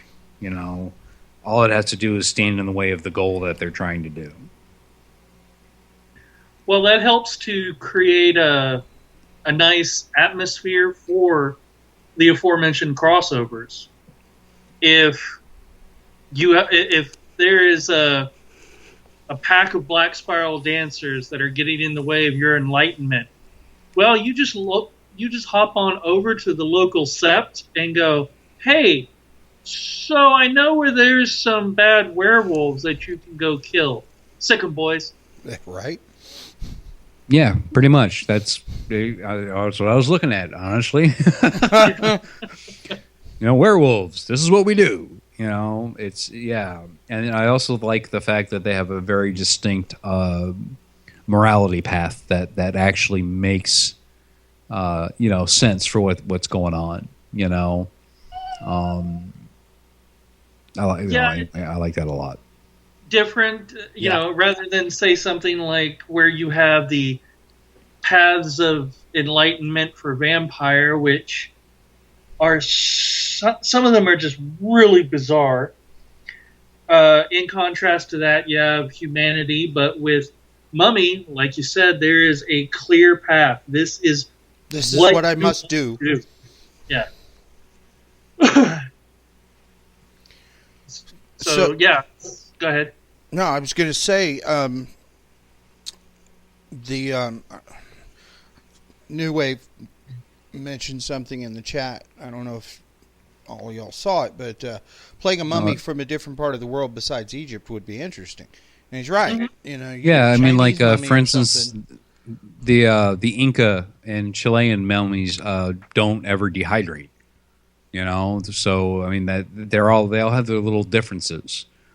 Yeah, the 8 Immortals, those sound really interesting. That's the Chinese, yeah? Yeah. Yeah. Mm-hmm. The Wu Tian sounds like they're not somebody to fuck with. No. Oh my god. No. That was awesome. Thanks, Jake, man. I appreciate that. Oh. I know a couple of my buddies out there, are going to appreciate that too. Let's get just a little off topic here. I got everybody else's update. How are you doing, Eric? How's the show coming? And oh man, the show's coming fine. I just had to kind of do a Felix and Oscar boot camp tonight, which was productive, but just long, tiring. Yeah, but other than that, everything else is freaking gravy, man. In the new place, better neighborhood. Got my cat, my dog, and so that's right. You moved. You're enjoying the new place, yeah. Mm-hmm. That's a good thing. I'm living with a couple of really good friends of mine that I game with all the time, anyway. Oh, right. So we've just kick back and game. That's what we do. It works for me. Keeps you out of trouble. Oh yeah. Well, of course, we want to find out how our guests are doing. So, here's my question: If Mummy the Curse turned out to be a better system than the Resurrection did, do you think they'll go in that direction with it with the new book, or are they just going to revamp? Like I said, they'll probably. There's a difference between the mechanics of the system and the setting. Okay? Mm-hmm. For instance, right now, like I said, I've been experimenting, and so far it's been pretty successful in using the New World of Darkness mechanics with the Masquerade setting. Whereas, literally, I can take any book from, Masquerade and apply it. Period. And it works exactly the way it says in the book. You get this many successes, this is what happens. This is what happens. Unless there's the no storyteller says otherwise. Right. There's, as far as combat goes, there's no soak. You roll your defense, you roll your combat, whoever gets the most does damage. It's really crazy simple. But as far as the setting goes, all that stuff is still there. So, like I said, there's a big difference between mechanics and setting. All right. Now, what they want, what I keep hearing over and over again from White Wolf right now is that what they want to do is keep the setting and update it to now, but they haven't said how the mechanics are going to work.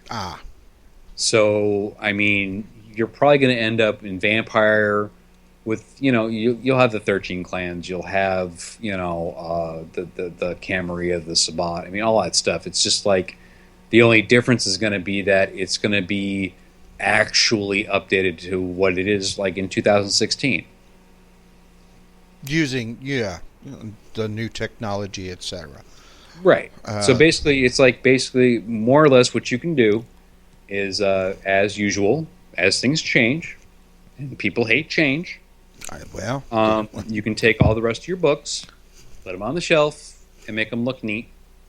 Because you can always find a great story idea for anything out of any of those books. Yes. Especially with if they keep the setting correct.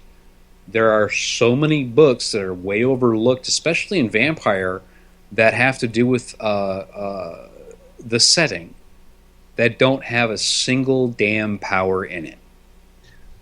You know, they can finally settle the debate, or at least just come out right and say it. La Sombra will show up when you take a picture of them with your phone. Yes. Because it doesn't use a mirror.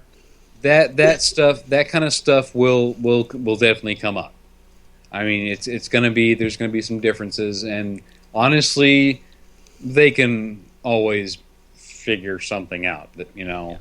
I mean, really simply. I mean, some of that stuff is just, common sense sort of things. I mean, I'm already a freaking vampire.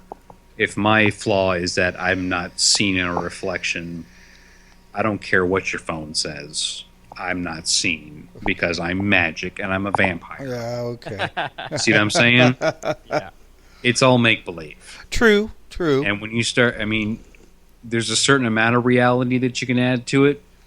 But don't go overboard. Exactly. There's a line, between fantasy and reality that you just don't cross, It's like in comic book stores whenever the argument comes up that that's not very realistic that this superpower would do this, and then you have to say, dude, it's a freaking comic book. All right? Superman doesn't exist. All right? It doesn't matter what he does. It's a comic, dude. It's a comic, dude. Get rid. It's called suspension of disbelief, dude. Right. I have to do it all the time in plays. Yes. And then some. I have to make this little stage look like a big ass apartment. So there is some suspension of disbelief. It's stuff like that. So whenever somebody starts, throwing reality into my fantasy, it's like, dude, we're not making Reese's here. Yeah, dial it back. Get your damn peanut, get your chocolate out of my peanut butter. So, okay. So you're going to... back to Mummy. Given the options, and since you're much more familiar with these systems than I am, mm-hmm. Like I said, I'm not going for super powerful here. I'm just going for very old, and he's like I said, he's going to be there to point them in the right direction if necessary. Given the different, what are they called again? Tamar. Yeah. A mentee. No. The different types. The ones like the scroll bearers and the a mentee. I'm looking right at it. Okay, I thought that was the all right. Anyway, no, you've got two things. The other thing is the human body that he's talking about. The spirit is the mentee. The human body's this. The K thing that he just said. Anyway, go on. So, given those options from what I've got here to work with. If you were going to create create a character specifically set up like I'm planning to do, which of the houses or whatever would you go with? Get to that part. Give me a second. Hold on. Because I know what I've done before, but I've messed around with it. Like I said, mostly in LARP to move a story forward for some I can't even remember the damn reason anymore because it was like almost, God, I want to say almost 10 years ago now. Here we go. And you're basically just trying to be like an information broker, right? Kind of, with a lot of resources, like I said, so that I don't have to push dude's coffin through a TSA. Right.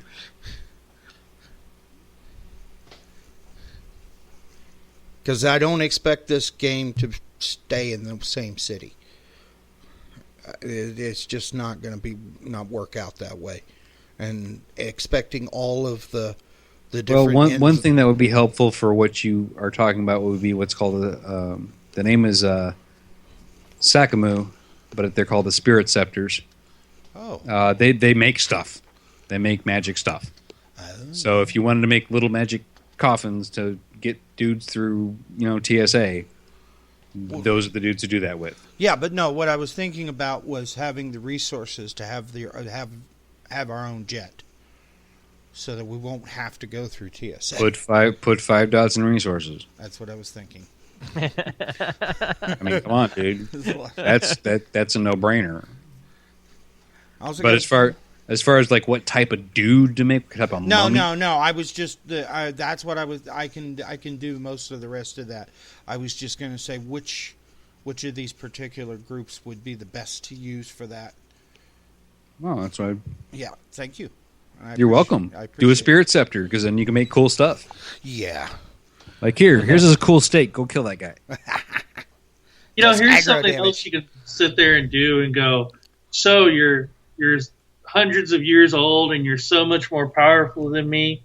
How about we meet tomorrow for a cup of coffee at noon? And yeah, Chris, that's exactly my point. I was shooting for a mummy fixer, somebody who can, who knows everybody and knows a lot more about the world than any of the group. Like I said, most of these people aren't familiar with the system, much less the separate mythologies behind each of these systems.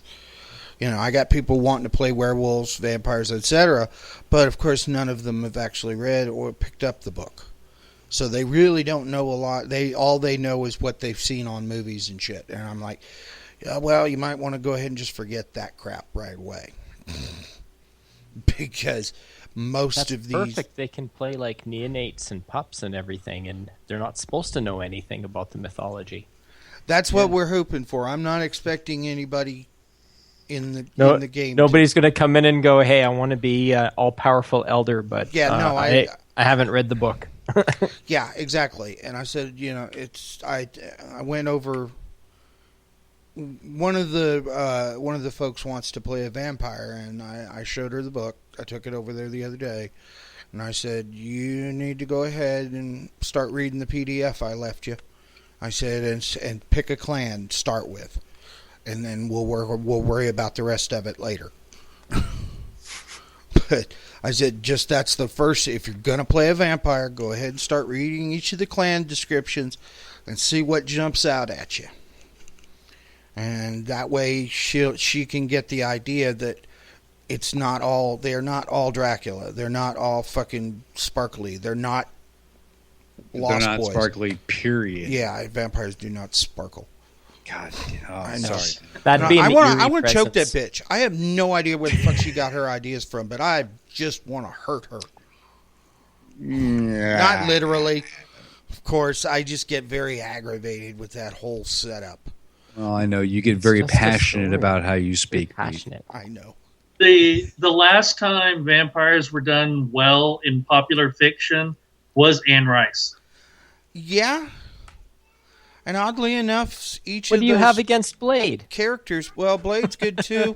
And I noticed there's a lot of White Wolf in the movies anyway. Blade Blade's a comic 2, book. that's all I've got to say to you, I know the Jacob. comic Blade. book Blade predates- 2 is still Blade better 2 than Blade. Blade 2 is good. Just Blade 3 needed a little more work, but But all that stuff was in the comic books. You guys know there's a comic book Yes, that character predates called the Blade, movies and he's by been quite a around bit. since the 70s, and they made Yes, a he bunch has. of different... He's one of the Okay, Marvel cool. group, isn't Yes. he? Yeah. Yes, yeah. he is. He was part of the Midnight Suns. Him, along with Hannibal King. They also threw Morbius in there with Ghost Rider, which has led some friends of mine at we were discussing this at work, going, we're already having a Defenders series for Netflix. Why not give us a Ghost Rider? Why not give us a Morbius the Living Vampire? Why not give us a Blade? Why not resurrect the Midnight Suns?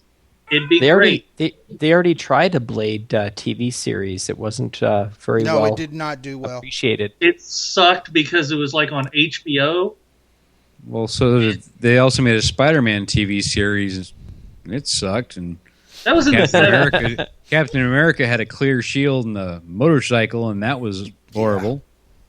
I mean, the fact is that they've been doing comic book TV shows for ages. It's only been recently that they've stuck around for more than like half a season. It's because they actually had the money and the actual effort. Well, The Incredible Hulk was a masterpiece.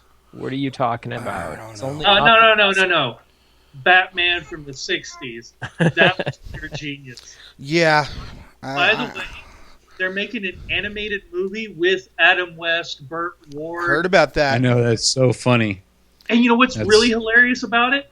October 10th, a limited theatrical run for that movie. Oh, okay. That could be interesting. Yes. Just to see Adam West and Burt Ward voicing their characters, I may actually pay money to go see that big screen. I might. I'm not sure though. Did you see that the kid who did the voice in Big Hero 6 posted Wants to be Robin? Yeah, did you see that video? It was awesome. Oh, yeah. Yeah, he could do Robin. He's actually got the energy to actually pull that off. He'd make a good Nightwing too, I think. That's what Ziggy said. She's one of my friends. She's a serious comic book nerd, and her great passion, of course, is Batman. And I showed her that video, and she says, he could be a good Nightwing. I said, yeah. I said, but that was the whole thing back in the day. There wasn't a whole lot of usage of the gadgets. It was mostly pow and zap and all the other. It's just they never actually got to see him kick their ass, but they were all about punching and kicking and all. Then they cut back, and there's a room full of bad guys on the floor. I will say this, I play Hero Clicks, which is an interesting game. And they made a little set from the 60s Batman series. And I'm very happy to own the Vincent Price Egghead Click. Oh my God! Oh my! Yes, Right. Mm-hmm. I'm like, dude, there's Vincent Price. Dude, I'll buy that. Hook me up. Yes, I can see how that would be fun. So, here's the thing.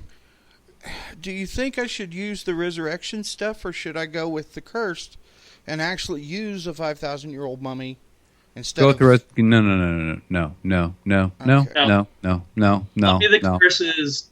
Wait, did I say that 15 times? Let me Something say like it again. No. Okay. Let's see if they'll allow you to use one of the first or second edition mummies.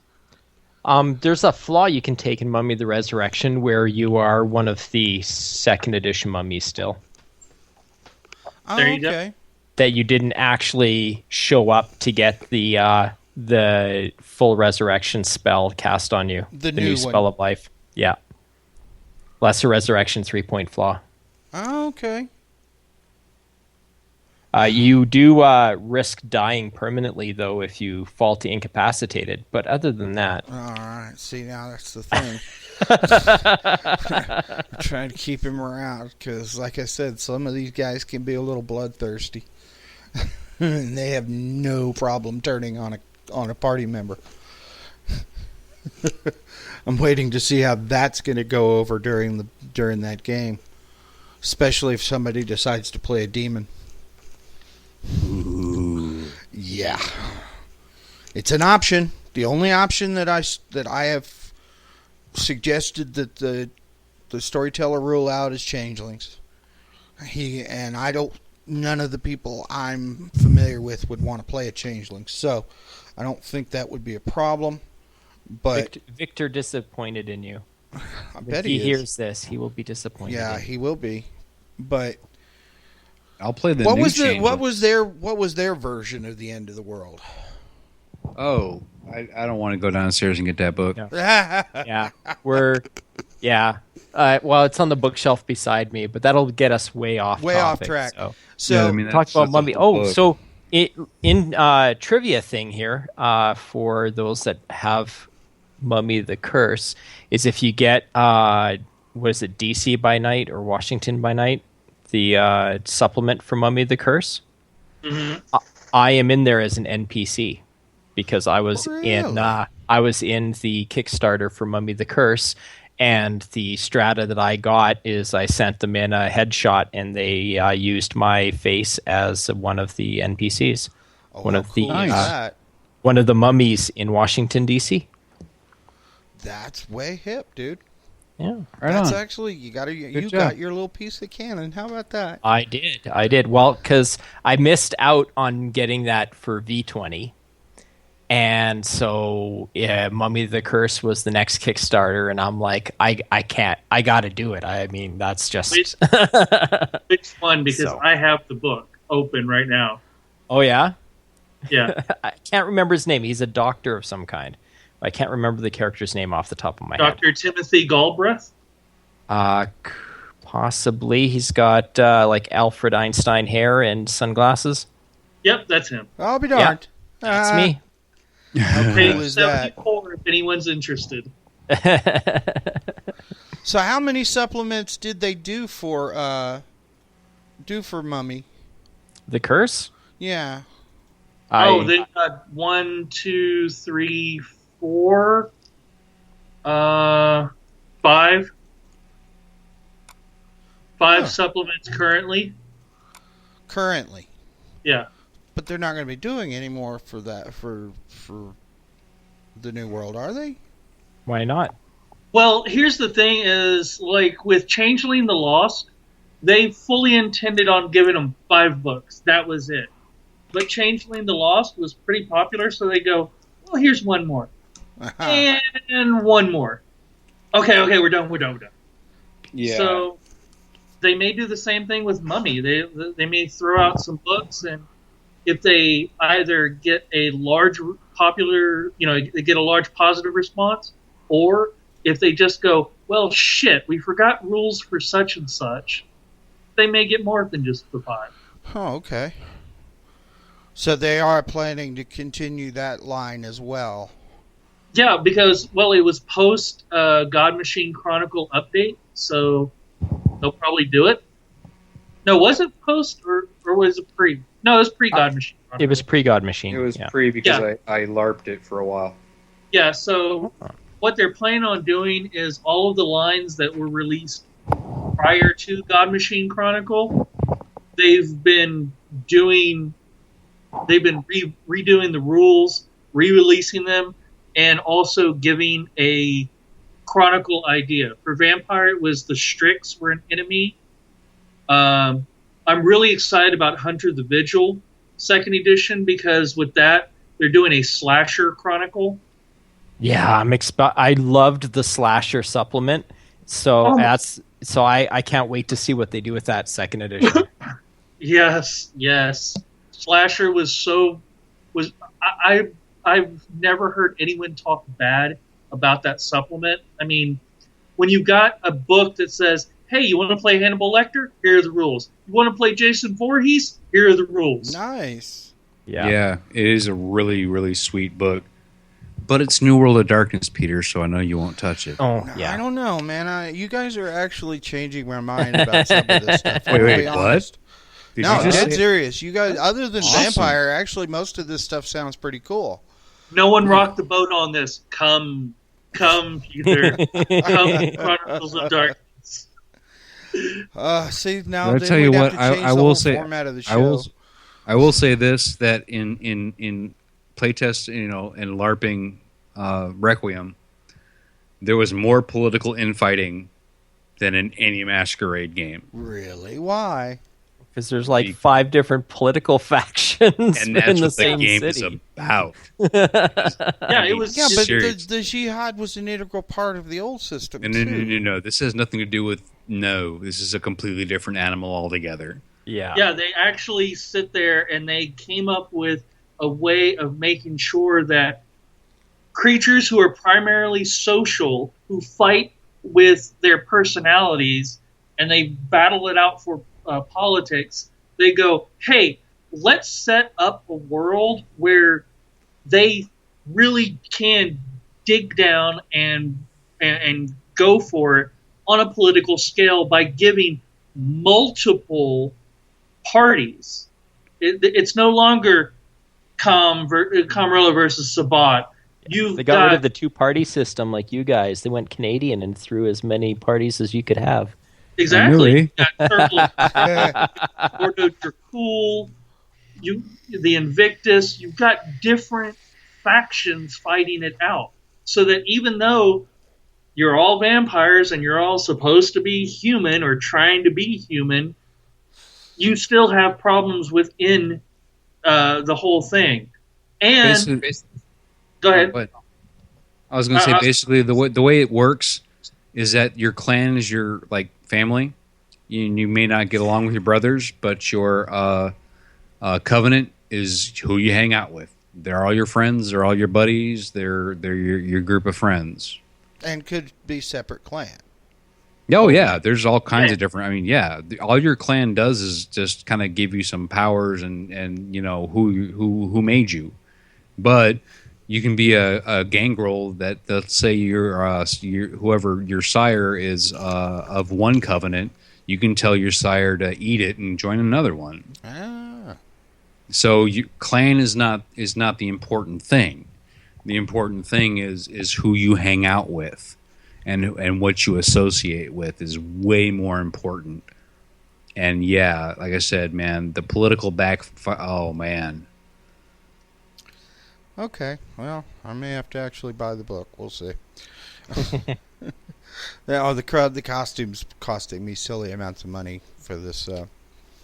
For the Halloween party. Go to Goodwill. Just go to Goodwill. No, some of this stuff you can't get at Goodwill. Yeah. What do you dude? Okay, the cloak I bought, you can't buy at Goodwill. Okay, dude. Let me ask you a question. If you were walking down the street with a cloak, right? Do you think somebody would notice you? I'm thinking they would. Yeah, they would, wouldn't you? No, didn't you catch what I'm doing? A friend of mine's doing. No, yeah, I'm just messing with you, dude. But this whole thing is I'm actually pulling off a wraith costume for this one. That's cool. Yeah, it's gonna be fun. Yeah, I mean, we were talking about that last time, but no, I mean, I used to have this thing that if I saw one more guy with a trench coat and a katana, I was going to punch him in the face. Seriously, I do have a trench coat, but I don't own a katana. Well, I mean, seriously, it was just like, dude, just stop, please, just stop. You're a and Toreador. I think that's mostly from Blade. Actually, you're a Toreador. Why do you have a katana? This was before Blade came out. I mean, it was they thought it was Highlander. Celerity and bladed weaponry goes together pretty well. So and since that's their secondary clan ability, celerity, I can see why a bladed weapon would be handy for a Toreador, but most of them wouldn't take the time to learn how to use it right. At least that's the impression I get of that particular clan. Or they look at themselves in the sword and just kind of stare at it for a while. Yeah, just it's so beautiful. Just falling into especially if they've got a Musashi or something that's really really pretty blade. No, my point is that like for a while there, it was just like every other dude was thought that there could be only one. Yeah. And it was just like, okay, these guys need to die quickly so that I can get them to make a real character. Yeah, exactly. And you got to put some effort into character creation. You really do. That's kind of why I'm putting a lot of effort into this mummy. I want this. Didn't we have that? Didn't we have an episode on that? I don't remember. No, who is your character? But that what we were talking. I was specifically talking about my vampire at the time. Oh, yeah. And that was. Go ahead.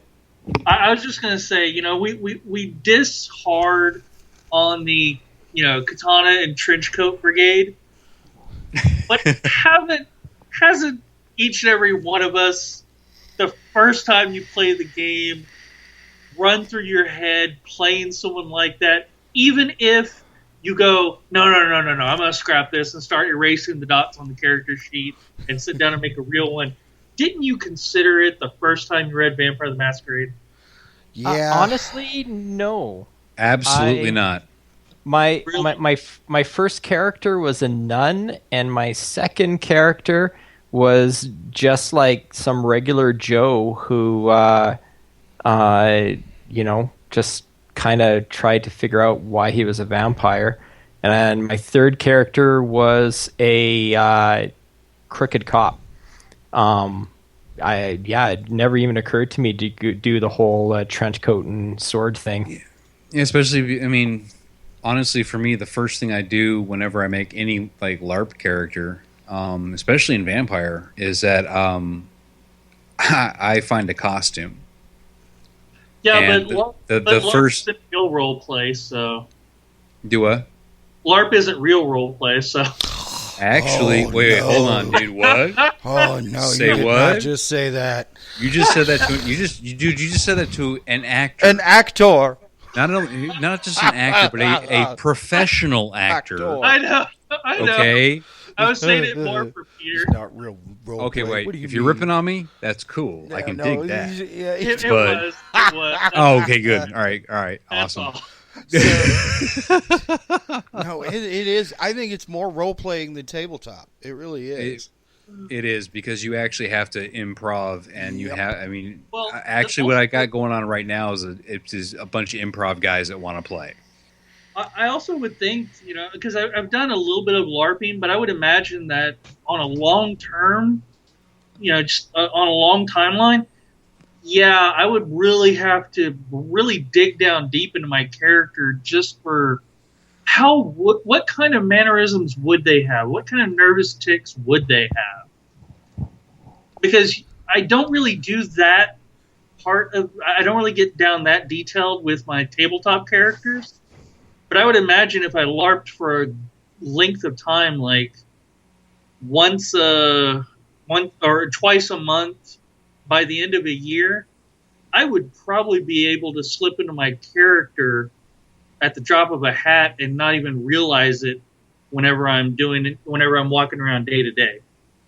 So I've always thought Malkavian with Tourette syndrome, except the shit he would be yelling out would be these deep, dark secrets, but you really couldn't tell because he's saying them in such a way that would, you know what I mean? And I don't think Tourette's is actually on the spectrum as far as. I don't think it's a derangement. No, but It doesn't. What I always did for derangements is I have this thing called the Diagnostic Statistical Manual DSRM. Thank Yeah. you. Yes, yeah. And I just open it up and point to something and say, "There you go." But And Tourette it- syndrome is fun especially for It is in there. that you could actually, it's just spouting random shit, but it comes out if you think about it in retrospect. It's like, holy shit, he could have ended the game right there. Yeah, but when you're the thing that I mean, especially what Donald just said about LARPing, that's very different. Is that there are things like that you actually do have to think of. For instance, when I created my Zamisi that lasted forever, the very first game I played, I had a buddy of mine who had a really cool talent of putting cigarettes out on his tongue. And he was my revenant. Okay? So, we were just hanging out, and basically it was this like mixed kind of little game of everybody trying to figure out who's who and what's what and what clan they were. And I just sat there the whole time, with my lab coat, just chilling and smoking, and then I'd hand it to him, and he'd put it out on his tongue. Awesome. And then we sat there, literally sat there for like a good couple hours, and people were scared to approach us because that was just what we were doing. All right, we've come up on our 2-hour mark. I want to point something out. Chris, it's only fishy if he's saying stupid stuff. If it's actually really earth-shatteringly, game-breaking shit, but nobody bothers to listen because he's saying it in that way.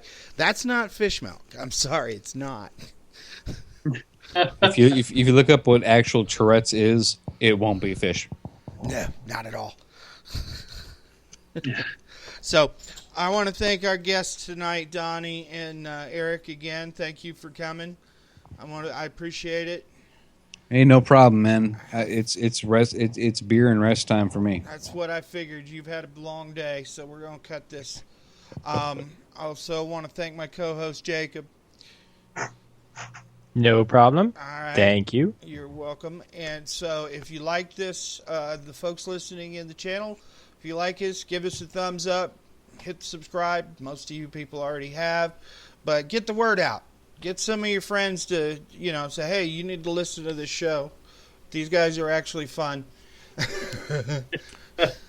Well, it sounds like our next niche episode should probably be Demon the Fallen. That's what I was thinking. Yes. But what is this? what is the theme for our next the episode? next show is Vampire the Masquerade Camarilla. All right. That'll be September 27th. As soon as everything is shut down for tonight and I get everything parsed and compiled and all the other fun things that processing requires. Of course, YouTube does all that for me. I will be posting the countdown timer again for that. And awesome. So I'm thinking it will be sometime in October where we'll probably do the Demon show. No. Cool. No. November. Oh, but I was going to say, it might be cool if we can, it depends on dates close to Halloween. Yeah, with the 25th just is before going or to be just our after. Halloween show. So I kind of figured that we'd cover quite a bit on that particular show. Even though the World of Darkness in general is very Halloween-y. Except for Changeling. Yes, that's Changeling, the technical term. the dreaming, not Changeling the lost. Yeah. Everything's too happy. So, Man, you're just trying to kill Victor tonight, aren't you? No, man. Well, no, none of the things happy. Just Changeling gets me into trouble. So, all right, and it sounds like somebody's unhappy, so Daddy's got to go take care of it. So, all right, guys, thank you again, and we'll see you next time. All right. Good night, guys. Good night.